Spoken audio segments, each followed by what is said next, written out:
Yo dividí mis 12 horas en 6 momentos, así que tengo 6 power.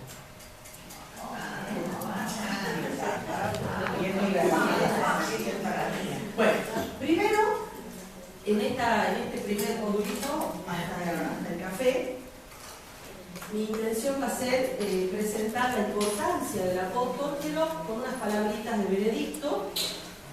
Después, ¿por qué, a la luz de Romano Pena, un excelente y gran estudioso de Pablo, por qué estudiar a Pablo? 4 argumentos nos da él, en el libro Un cristianismo posible. Después tema bibliografía y todas esas cosas al final. No se preocupen que sí está y la vamos a tener. Y después vamos a ver los 4 periodos, así los separé, de la vida de Pablo. Y mañana, o sea, mañana queda lo mejor. Las cartas protopaulinas y 4 temas teológicos fundantes y fundamentales de Pablo. O sea, mañana vamos a entrar un poco más en la teología y en las cartas, pero yo quería hoy presentar al apóstol. Bueno, Benedicto, Benedicto XVI, en la solemnidad de San Pedro y San Pablo, en el 2008, ahí ya le faltó un 0 al 2000, ya estamos mal.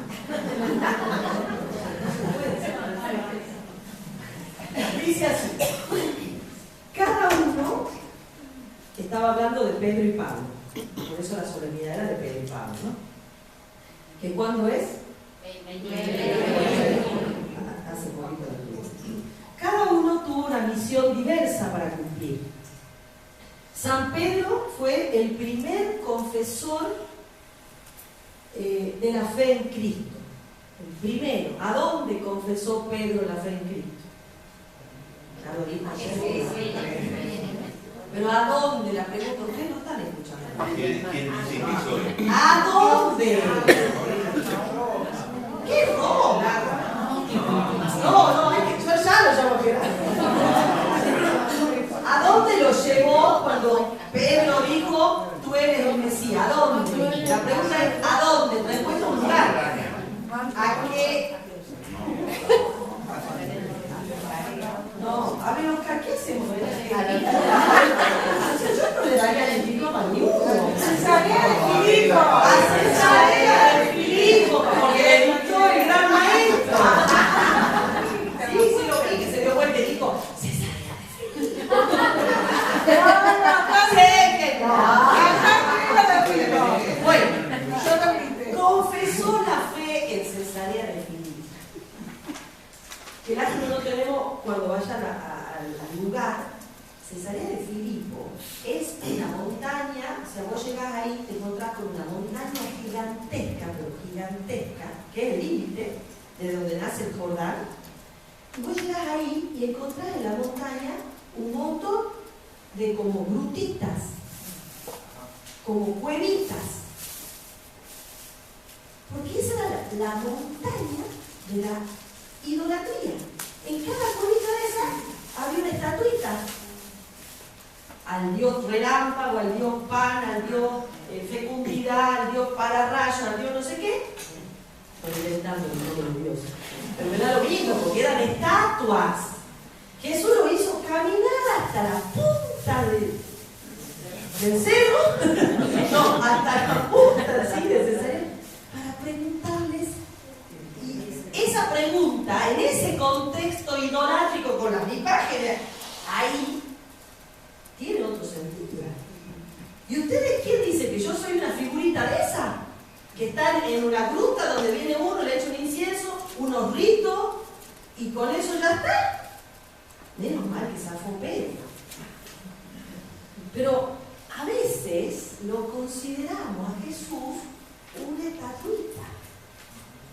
Vamos a la misa, vamos a la novena, rezamos el rosario y viví tu vida.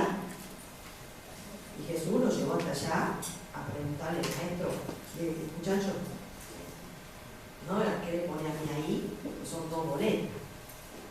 Y entonces Pedro confesó, fue el que de alguna manera, entre comillas, lo definió a Jesús, como bien nos explicó ayer Gerardo, San Pablo, en cambio, dice Benedicto, obtuvo el don de profundizar esa fe, esa confesión de fe. Él profundizó la riqueza de Jesucristo. Pedro la confesó y sin uno que confiese no podemos profundizar.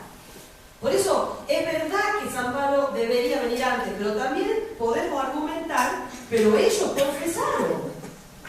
Los sinópticos confiesan, Pablo profundiza. Entonces, ¿quién primero el huevo o la gallina? Bueno, no sé, depende de dónde queramos poner el acento.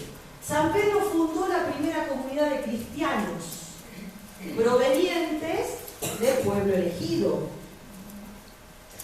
San Pablo se convirtió en el apóstol de los paganos, de los gentiles, de los griegos, de los distintos, de los que en ese momento eran los marginados,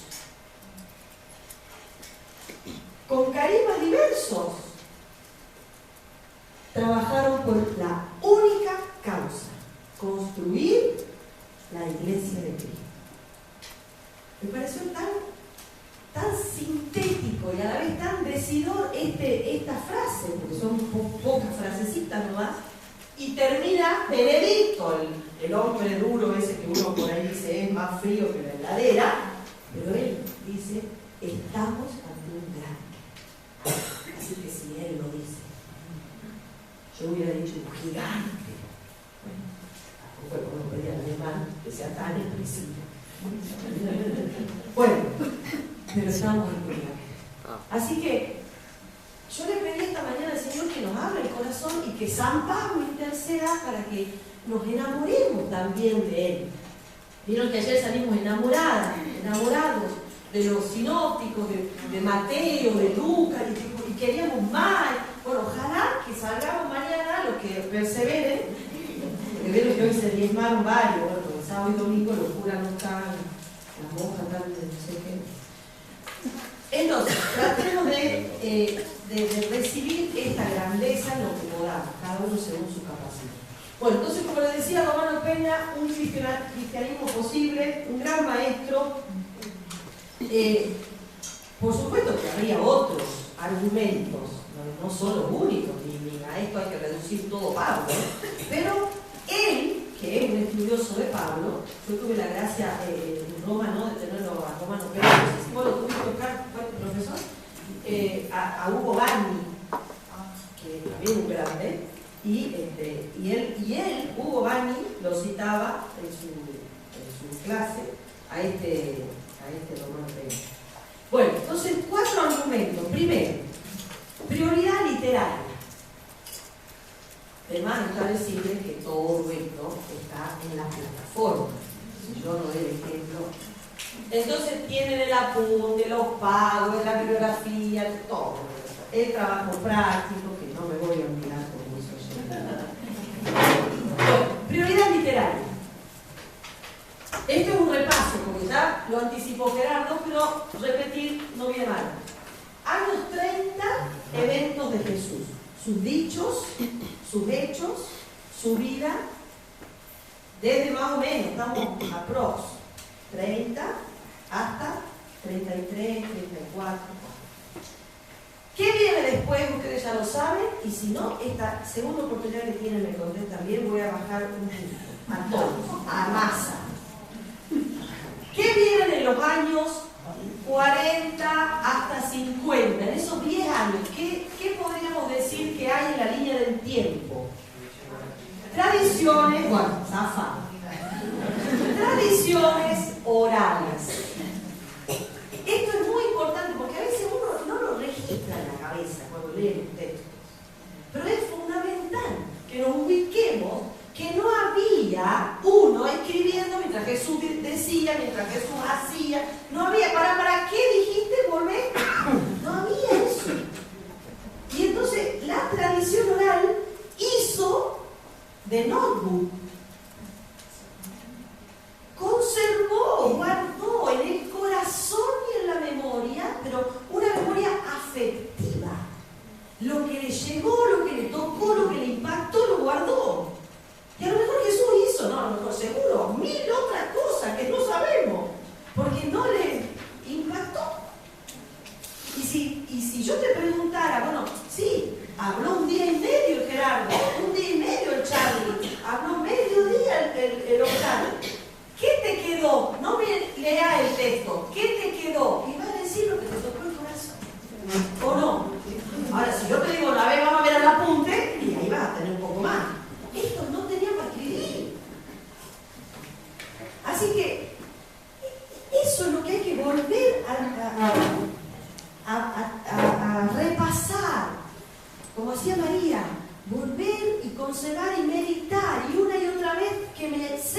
afectivo también a mí, lo que a ellos les tocó el corazón, porque eso es lo que sale.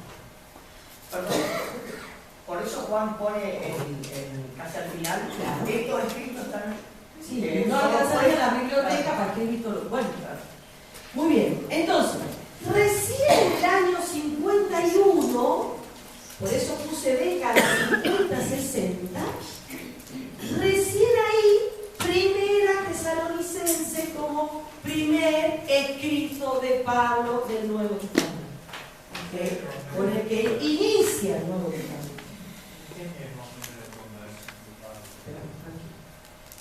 Estamos en la línea del tiempo para situar literariamente el cuerpo paulino. Entonces fíjense a dónde está, en una posición de privilegio respecto a todos los otros escritos del Nuevo Testamento. ¿Lo ven? Y recién, como decía Gerardo, más o menos, porque esto tampoco es exacto, ¿no es? Él mismo lo dijo, 67, 71, no entran en eso, en la década, pongamos, del 70, recién el Evangelio de Marcos como fuente de los sinópticos y mucho más adelante el Evangelio de Juan. Así que le ganó a todos. Y la riqueza de Pablo es que él sí iba escribiendo mientras pasaban las cosas. Bueno, eso lo vamos a ver en un ratito. Entonces, esto es lo más importante, uno de los argumentos, que impulsan a decir realmente este es un pionero, es el primero que inauguró el Nuevo Testamento. Segundo argumento, dimensión eclesial. ¿Y esto qué quiere decir? Que Pablo refleja la vida de los creyentes en Cristo, que como sabemos, él amplió la comunidad, abrió las puertas de esa estrecha y como homogénea comunidad que tenía el mundo judío. Él la abrió, la hizo más comunitaria, más amplia, pero lo que más impacta en Pablo es que, imagínense que si dentro de las comunidades judías, como lo manifiestan por ejemplo las cartas de Juan, había problemas internos, y esos que eran casi homogéneos, por supuesto que casi marca la diferencia, imagínense cuando abrís las puertas de su comunidad que más o menos piensan igual a gente que piensa totalmente distinto. Si nosotros en nuestras comunidades tenemos problemas, imagínense las comunidades de Pablo, que uno decía sí a la carne inmolada del otro, pero ¿cómo se te ocurre? Que uno decía, pero hay que ser circunciso, pero ¿para qué? Era un blanco y negro todo el día. Y Pablo tuvo que liderar eso, que me imagino el caos. Entonces, proveniente del judaísmo, con toda su cuadratura en cuanto a la relación con los ritos, con la ley, con la fiesta, proveniente del paganismo y todo su libertinaje en cuanto a las costumbres, a la moral, proveniente de comunidades mixtas que ya se habían mezclado entre ellos, ahora mezclarse con los otros. O sea, esto lo digo porque es importante ver esto, porque cuando nosotros en nuestras comunidades tengamos alguno que está rapado, ¿me entendés? Que tiene ¿cómo se llama estos pelos así? La rasta, ¿me entendés? Acuérdense de Pablo. Y pudo, nosotros podemos. Entonces no discriminemos a nadie. Pablo es un sí grande, gigante a la inclusión. Todos y todas y todes pueden ser de la comunidad cristiana, porque Pablo ya lo hizo antes que nosotros. Él siempre va pionero en todo. Tercer argumento. No sé si ven que voy y vengo con los niños así. ¿Viste que el Charlie le puso una entrada así y se creía que eso era toda la información del PowerPoint? No, mi alma le quiero.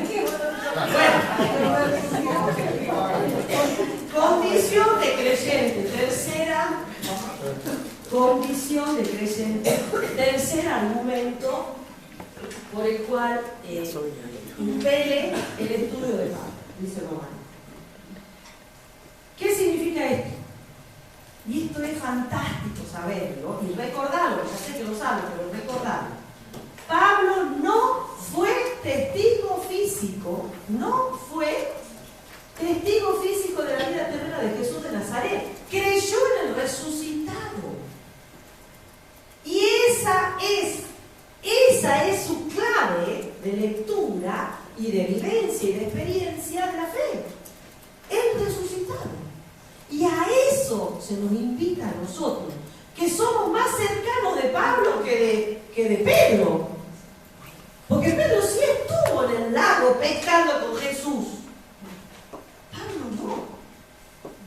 Y profundizó la fe.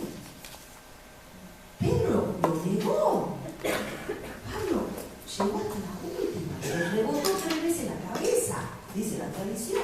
El otro 3 veces decía no lo conozco. Y Pablo 3 veces le rebotó la cabeza por decir sí lo conozco. Así que la condición de creyente de Pablo nos invita a que hasta ahí tenemos que llegar, el rebote 3 veces la cabeza, de identificación con el Señor resucitado. Y él se encuentra entonces con Cristo en el nuevo, y esto me encantó de Romano, en el nuevo estado del Señor. ¿Vieron cuando yo por lo menos tengo ese hábito, porque a mí me parece que es realmente así, pero cuando uno va a un velorio, tiene un ser querido o alguien que perdió un ser querido, ¿no? Y te dice esa persona, ya no lo voy a tener más, ya no va a estar más conmigo.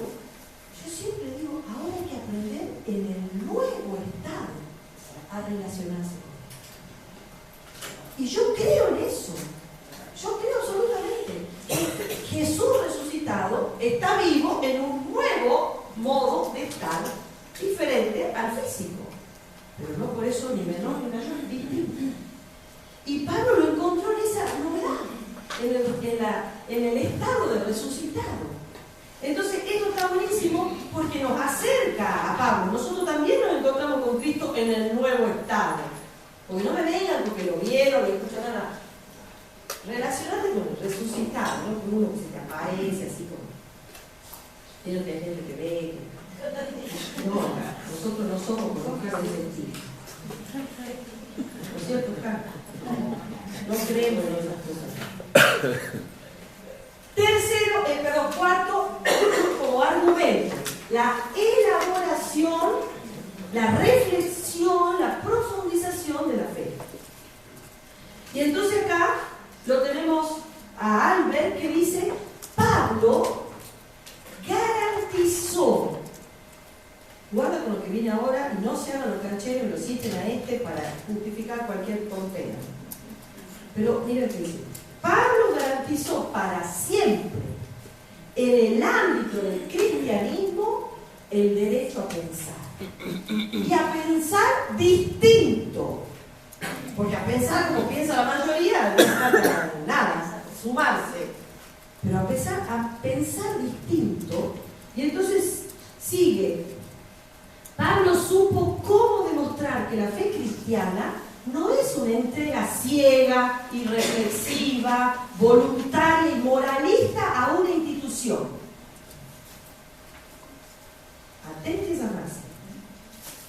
Que ostenta el derecho de la salvación, sino el seguimiento a una persona que convoca en comunidad a personas libres.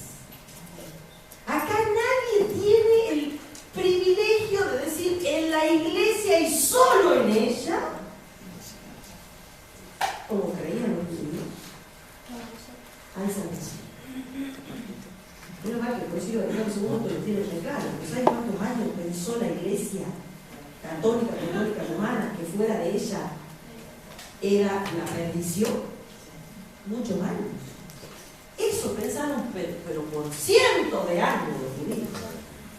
Y entonces Pablo se animó a decir, a ver, momento, ¿no será que hay una opción plan B? Y entonces Pablo afronta los desafíos de su época, piensa la originalidad de la fe cristiana, enseña, dialoga, discute. Preguntarle si no salió transpirado de Jerusalén después de encontrarse con Pedrito. Discute. Y cuando él estaba convencido que la circuncisión no era el camino, pero se fue a pelear, En Antioquía, preguntarle cómo le fue al bochorno que lo hizo pasar a Pedro cuando veníamos de Santiago y su amiguito.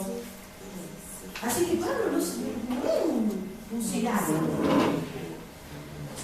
Pablo afronta desafíos, piensa la fe, enseña, dialoga, discute, defiende, se apasiona.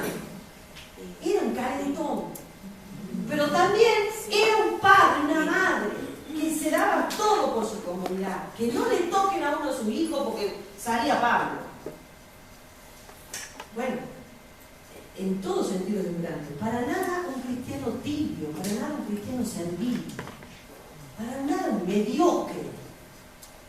Él entendió bien lo de Apocalipsis, que si sos tibio, te vomitan de la boca. Entonces, sí o no. Y si es sí, hasta que te rebote 3 veces la cabeza, hasta la última. Y si es no, libre. Es más un hombre creyente en búsqueda de la verdad que da sentido a la existencia. Y eso es lo que no tenemos que perder nunca. Buscar y seguir buscando la verdad, hasta encontrarnos con Cristo, que después se repropone de otra manera y de otra, porque es un misterio que nunca se abarca. Si Pablo estuviera vivo, yo no sé las cosas que estaríamos escuchando resonar ante algunos fenómenos de la modernidad. Bueno, entonces, este pensamiento de este hombre me parece que sintetiza esta dimensión reflexiva de la fe. Pensante, que busca, que quiere más. Y como citó antes mi no se sabe qué, amigo, marido, Hermes Aló, Pablo el primero, después de uno. Bueno, toda esta biografía la tienen en el apunte, así que después dónde está, qué página. Estos 4 argumentos entonces nos llevan a, digamos, fundamentar esto de que estamos ante un grande y uno que no vamos a acabar nunca de conocer y como de descubrir. Tiene tantas facetas, Pablo. Pero bueno, intentemos algo, lo que podamos. ¿Cuáles son las fuentes? Ustedes deberían saberlas, ¿no? Primera fuente obvia, las cartas, ¿sí? No tengan miedo, porque no pasa nada si se equivocan, estamos en el ámbito del aprendizaje. Cartas, que obviamente dentro del cuerpo paulino, que son 13, como ya saben, y obviamente que hay una distinta valoración desde el punto de vista canónico de las cartas. Y entonces tenemos algunas que, ya vamos a ver un poquito más mañana, son auténticamente paulinas, que ya no se discute si las escribió o no Pablo, se afirma que las escribió Pablo, y son estas 7, 1 Tesalonicenses, 1 Corintios, Gálatas, Romanos, Filipenses, 2 Corintios y Filemón. Esas son las protopaulinas famosas que ya creo que no hay autor que diga, no, esta no es paulina, estas son segundas, que son las que vamos a estudiar un poquito más mañana, porque obviamente no se pensarán que podemos abarcar a Pablo, a las cartas, a los hechos, a los viajes, a todo, en un día y medio. Así que mañana las proto. A la vida eterna pasará el estudio de las Deutero y de las Tritopaulinas. Ya sé que ustedes, si no se les pide es así, no las estudian. Entonces será para vida eterna. Pero en el trabajo sí se la voy a pedir, así será para uno. Entonces, Deutero Paulina, 2 Tesalonicenses, Colosenses y Efesios. No quiere decir que Pablo Pablo no tuvo nada que ver con esas cartas. El pensamiento, el sentir, la teología es de él. Pero dicen los que estudian que esas son de una época posterior a la muerte de Pablo y como los muertos no escriben, él no la escribió. ¿Vieron cuando el primer argumento que para saber que en el Pentateuco no fue escrito por Moisés fue el capítulo final 34 de Deuteronomio, donde él relata su propia muerte? Entonces ya sostener que Moisés escribió su propia muerte, pero por años era un pecado decir que el Pentateuco no había escrito Moisés. Así que bueno. A lo que voy es que esta es de otro Paulina, y más todavía la escrito Paulina, primera y segunda Timoteo y la carta de Tito, son escrito Paulina porque ya son finales del primer siglo, que seguro que Pablo estaba en la vida de Cristo. Wow. Entonces, pero no importa tanto más. ¿Cómo son las últimas Trito Paulina? Trito Paulina, ya eso lo vemos mañana, por eso no me detengo. Como estoy viendo las fuentes, quiero que sepan que de las fuentes hay como 3 grupos, que son estos 3 grupos, y mañana los vemos un poco mejor.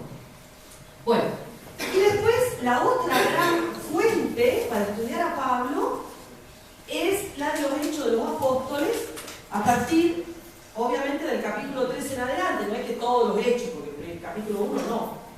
Pero que sabemos, como dijo ayer Gerardo, más o menos se ubica en los años 80, 90, que ya Pablo estaba también remuerto, y entonces escribían sobre él según la tradición, o sea, tiene todo una elaboración que no es directa del apóstol. Por eso, cuando uno va a leer pedazos de la vida del apóstol, fraccionadas las noticias.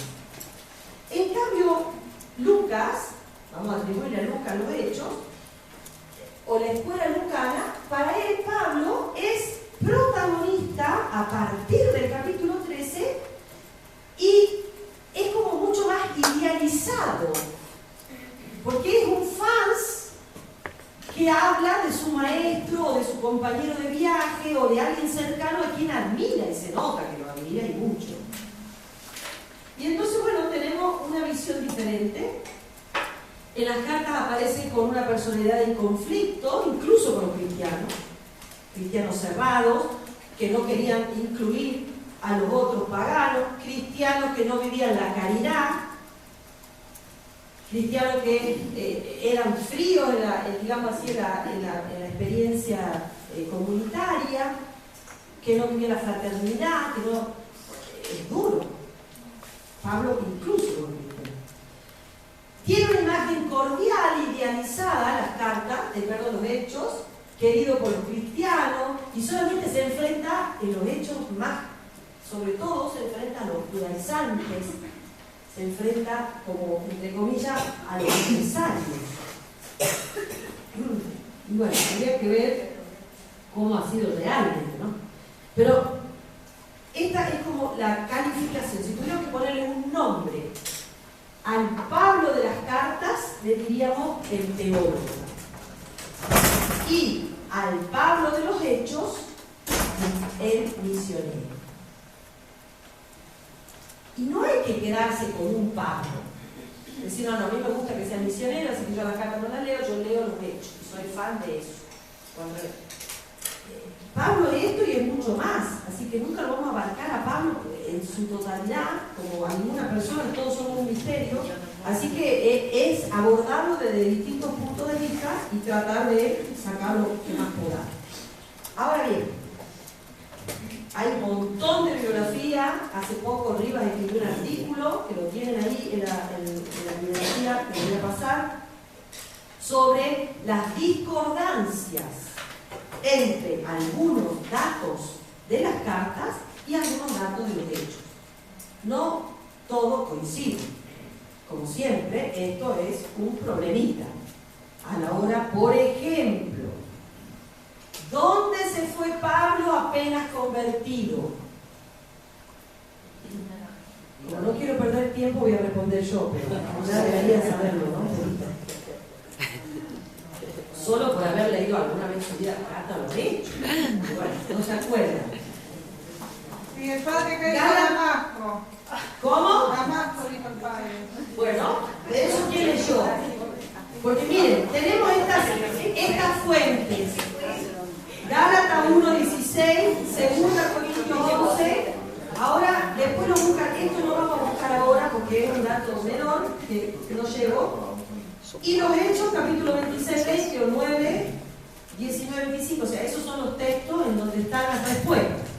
Fíjense, según las cartas, fue a Arabia, dice.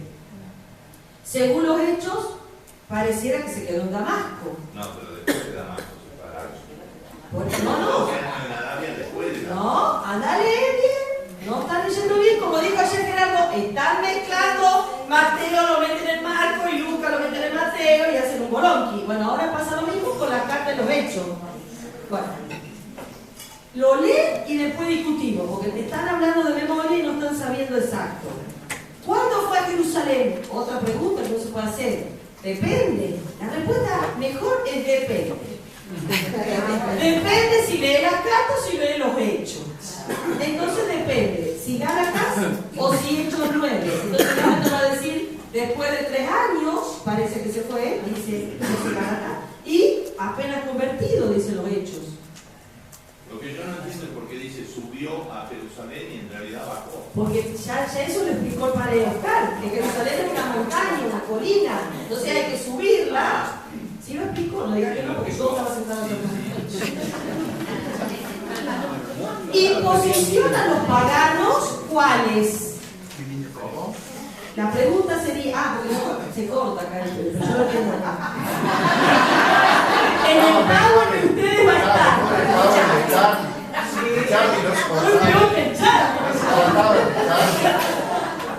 Esa parte que nos da la conversación. Bueno, imposición a los paganos, según Gálatas 2, versículo 6, o según Hechos 15.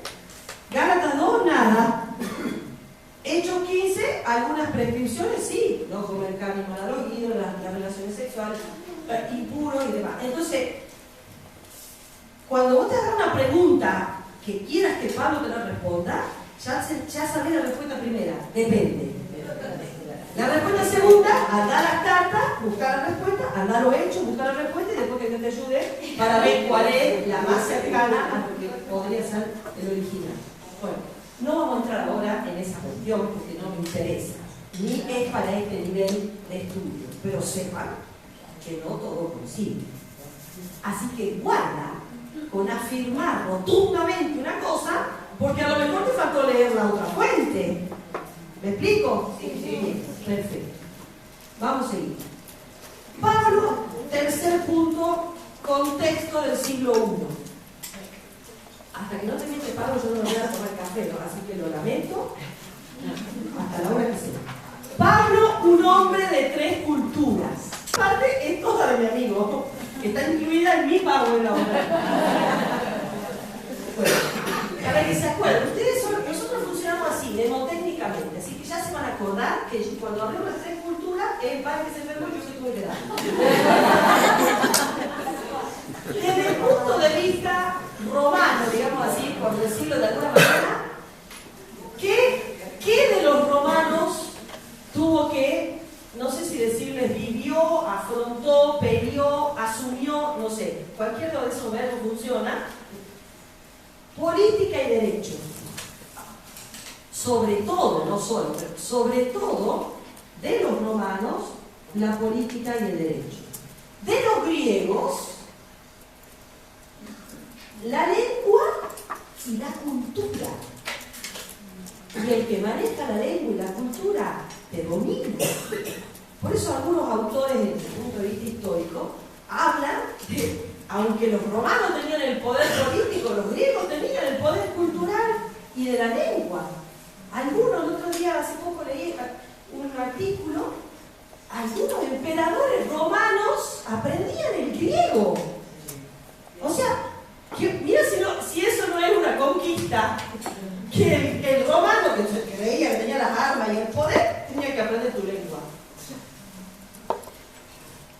Tercer cultura judía, obviamente, que ese era su puntal religioso, ¿no?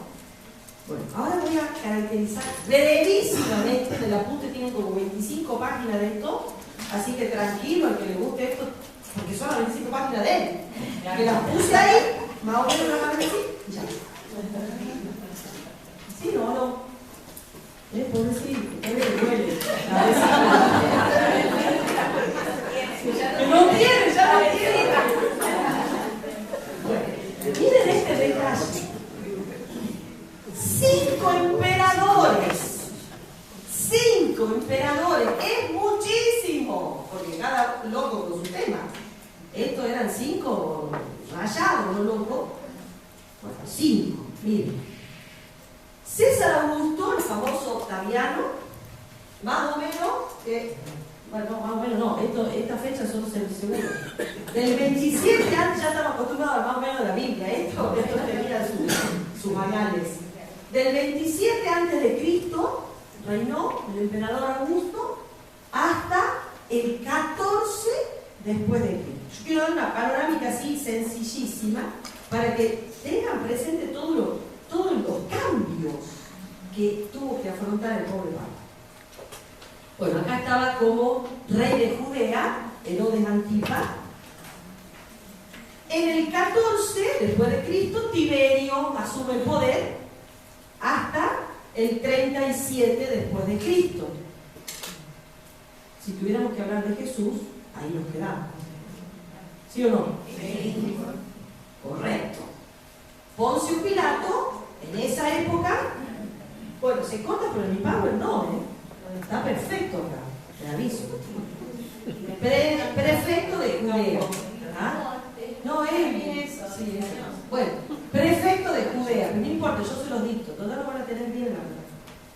En el 37 sube Calígula, malevo total. 37 a 41. ¿Lo escucharon alguna vez Calígula? Sí. Hay una película, ¿no? Sí. Varios. En el 41 asume Claudio. Claudio, el esposo, ahí. Del 41, ojalá saque la plata que tenía. 41 al 54. Y bueno, y del 54 al 68, el famoso Nerón. Esto, sáquenle una foto, porque esto es una tragedia. Que haya tenido que padecer 5 emperadores, fue bueno, esos son los emperadores. Ahora, ¿qué elementos? El primero, el César Augusto, la famosa Ara Pacis, que hasta ahora vos vas a Roma y hablan de la Ara Pacis. O sea, es una cosa monumental. La endiosaron a la paz. Era la diosa paz. Bueno, pero en nombre de la diosa paz, ¡viva la guerra! ¿Viste? Como lo mismo que por ahí uno dice en nombre de la fe. Ese está bastante desdibujado por una cuestión de la lámpara, pero este era el perímetro del Imperio Romano en aquella época, que miren todo lo que abarcaba. Era inmenso, porque el emperador estaba en Roma, pero miren lo que era esa geografía. Y entonces, obviamente, que lo que mejor tenían los romanos, lejos, era la organización administrativa. Y no se les pasaba un habitante. Poniendo tabalaganza, tutti quanti. Una administración impresionante para gobernar semejante perímetro y diversidad de población. Porque no solamente que todos, bueno, más o menos, no eran todos romanos. Así que imagínate. Bueno, ahí tienen ustedes explicado bien en el apunte todo lo que significa la organización, pero eso yo no puedo entrar porque si no, no llego nunca. Segunda característica que los romanos se la debemos y le agradecemos padecemos hasta el día de hoy es la vasta red de caminos. Gracias. El día de hoy, 2000 años y siguen los bloques ahí puestos, firmes. Y no los rompe nadie. Mira estos mamarrachos. Por lo menos copiar eso de los mamarrachos. Los adoquines, eso. Que vos caminás, uno va a Grecia, a Turquía y caminás por donde caminó Pablo. Porque sigue lo mismo piso. Es imposible que vos lo botes a un túnel. Se va a romper toda la ciudad. Paréntesis.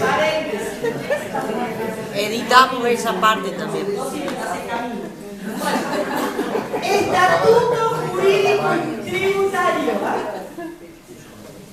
Esa parte la corto también. Sí, correcto. Estatuto jurídico y tributario hacían censo muy frecuentemente para dominar. El censo es para dominar. Es un acto de poder. El censo, entonces, bueno, estatuto jurídico y tributario. Un ejército envidiable. No sé si ustedes vieron la película o una parte de la María Magdalena. Vieron que está ahí en Netflix. El ejército romano, que ahí lo muestran realmente, era feroz. Y por volcar sin querer, la copa, la reina, la mató. O sea, un ejército romano poderosísimo. Y dos instituciones importantísimas que después nos van a servir para entenderlo, Pablo. Derecho de ciudadanía, primera institución romana, derecho de ciudadanía romano que eximía de las penas corporales a los ciudadanos romanos, obviamente, y que accedían al cursus honorum. Y entonces, esta, digamos, institución que era la ciudadanía romana te daba privilegios respecto a los que no la tenían. Y otra gran institución que abarcaba más del 50% de la población. Imagínate que de este curso todos estos esclavos. Todos son esclavos. 50% más o menos de la población eran esclavos. Entonces, estas dos instituciones, o ciudadano romano o esclavo, era una característica romana. Ahí en el apunte va a tener explicado todo, no puedo seguir. El punto de vista cultural griego. La cultura de los tiempos de Alejandro, es decir, la lengua griega, las costumbres, los objetos, el arte, la literatura, la filosofía, la religión, miren todo lo que significa la cultura, se extendió por Oriente Próximo y Medio, desde Macedonia hasta la frontera de la India, desde la ribera septentrional del Mar Negro a las orillas del Danubio hasta la Nubia y Sahara, dice el Gran. O sea, todo ese perímetro que ya les mostré, pero ¿qué es lo que implicaba la cultura griega? Lengua, costumbre, arte, literatura, filosofía. De alguna manera, la religión mistérica, estas distintas propuestas religiosas que tenía, llenas de ritos y de cosas. Apogeo ético-filosófico, tenemos el estoicismo, el epicureísmo, el platonismo medio, de todo eso a buscar a la punta de definición y las cosas. Apogeo científico, matemática, astronomía, medicina, botánica, zoología, literatura, deporte. Con los griegos conocieron el deporte. Y Pablo, díganme si no es un gran deportista. O no habla de correr la carrera, de la corona de victoria, de que hay que pegar y no al aire. ¿Sí o no? Bueno, eso lo recibió de los griegos. ¿De dónde va a sacar un judío el amor al deporte? Influye. Todo suma. Todo suma.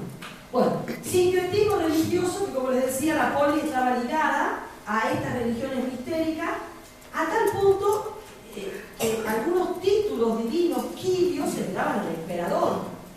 Una concepción, el Kyrios, el Señor, se llamaba así al emperador. Es una mezcla. Bueno, cultura griega, costumbres familiares, esto no le va a gustar mucho a los hombres, pero así fue. A pesar de los 4 textos de Pablo sobre el tema de la mujer, que ya lo veremos mañana, matrimonio consensuado. La mujer tenía por lo menos voz en la familia, gracias a los griegos. Las mujeres griegas no estaban consideradas como las judías mudas. Hijos de la educación de los hijos, de la formación militar romana, se pasó a un mundo más espiritual y los chicos ya elegían otras cosas, o sea, elegían la matemática, la botánica, la zoología para estudiar, y eso no era común, eso no era para nada propuesta de los romanos. Esa era una propuesta griega que se le había metido adentro al imperio greco-romano. Y el famoso educador o pedagogo del que Pablo toma en Gálatas capítulo 3 para decir la función de la pedagoga o el pedagogo, que era una maestra o maestro que acompañaba la educación de los hijos de los ricos, porque en la gran mayoría de estos pedagogos eran esclavos que tenían una gran formación, o mejor, y entonces les impartían como maestros particulares a los niños hasta que llegaba un punto. Por eso dice Pablo, pero no podés vivir con la pedagoga colgada al brazo.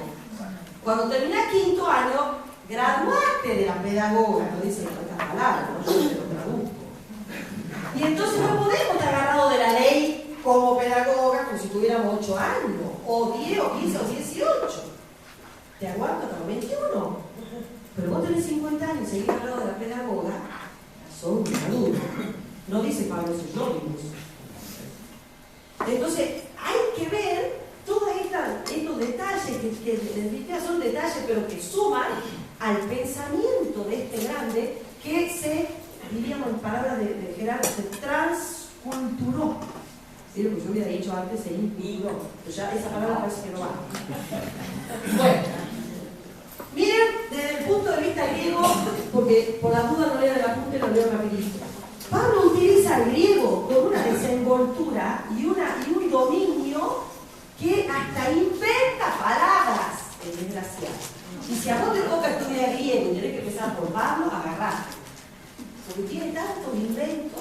Entonces él, por ejemplo, para indicar la simbiosis, esta unidad entre Cristo y el creyente, él usa un solo verbo, pero que lo inventa de unir una preposición al verbo que ya existía. Y entonces él usa, por ejemplo, con muerte, con resurrección, con gloria, le agrega el sin, que es co, entonces dice co-muerto, co-resucitado, co-glorificado. No es que dice murió con, no, unido al mismo verbo, co-muerto. Tenemos que co-morir con Cristo, co-resucitar y co-glorificar. ¿Se entiende? O sea, no quiere que sean dos palabras, no, una sola. Tiene que hacerte simbiosis con Cristo, hasta el punto que inventa el verbo. O sea, el tipo es un capo. Imagínate que nosotros ahora nos podamos inventar palabras para decir co-morir con Cristo. La Real Academia no va a ver. Entonces este hace así. Reutiliza algunos verbos griegos, lo usa pero con otro sentido, para darle una teología propia. Por ejemplo, carne, espíritu, pecado, salvación, todas esas palabras que ya estaban, él le da una vuelta de tuerca y la cristianiza a las palabras que existían. Cambia, inventa cosas, después cristianiza lo que ya estaba. Está en esa línea el vivir como resultados. Claro, pero no dice, en el texto es co-resucitar, es el mismo verbo que lo une. Sí. Bueno, después, por ejemplo, evita algunos términos, porque de tonto no tenía un pelo. Entonces, evita algunos términos que pudieran dar lugar a equívocos. Por ejemplo, como lo dijo ayer Gerardo, él no usa la palabra discípulo, maestro, porque eso era la filosofía circundante de los estoicos, los epicúreos, los platónicos. Entonces, él no quiere ser uno más. Entonces, de eso no se habla. Del discípulo maestro, no. Obvio que la conocía la palabra. Imagínense un tipo que inventa otra, que si no va a conocer. Para no considerar a Cristo un maestro de religión común en la época. Evita expresiones técnicas. Nunca habla de suerte. Por eso, que tenga suerte, eso no es cristiano. suerte, felicidad, entusiasmo, inspiración, esa palabra no la usa directamente. Chao, borrada de su vocabulario, porque no quería que se equivoquen en la interpretación de esos términos.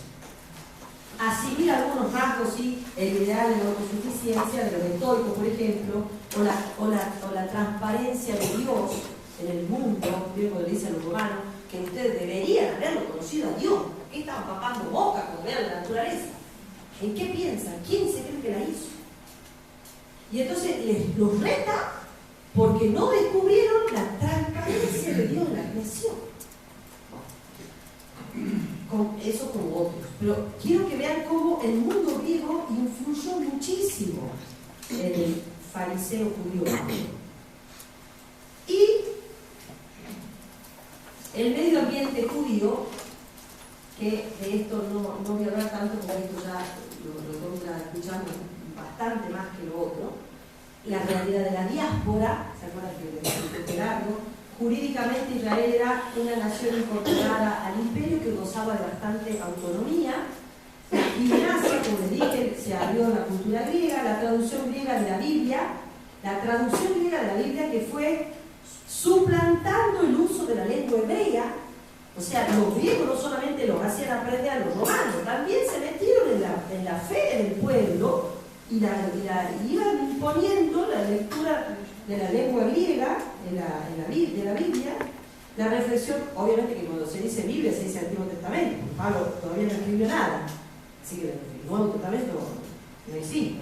La reflexión filosófica, ética, fue enriqueciendo toda la cultura. Bueno, la sinagoga, no sé si les suena algo esto, se convirtieron en lugar de propaganda judía. Pero cuando quieren usar también la iglesia para poner un cartel de no sé qué, lo mismo. Bueno, todo eso hacía dentro del judaísmo que se produjera una progresiva división. Y entonces estaban los judíos que querían adaptarse a esta nueva cultura, a esta nueva propuesta cultural, pero también no aflojaban los judíos que querían mantenerse firmes y rígidos, observantes de sus tradiciones y de su cultura judía, porque sentían que estaban traicionando a Dios y a su pasado. Entonces, dentro del judaísmo, adentra, había una gran tensión. Y vieron que a veces nos pasa eso, que vos decís, objetivamente es bueno esto, pero yo tengo miedo de que si lo dejo entrar en mi familia, en mi comunidad, en mi pensamiento, me haga crisis y después me quedo sin el pan y sin la torta. Entonces me cierro a lo que yo pienso y pensaron mi antepasado y de acá no me muevo. Aunque sí veo que las cosas propuestas son buenas, pero mejor quedémonos como estamos. Bueno, eso que nos puede pasar en la vida personal, pasaba en el judaísmo de la época de Pablo. Bueno,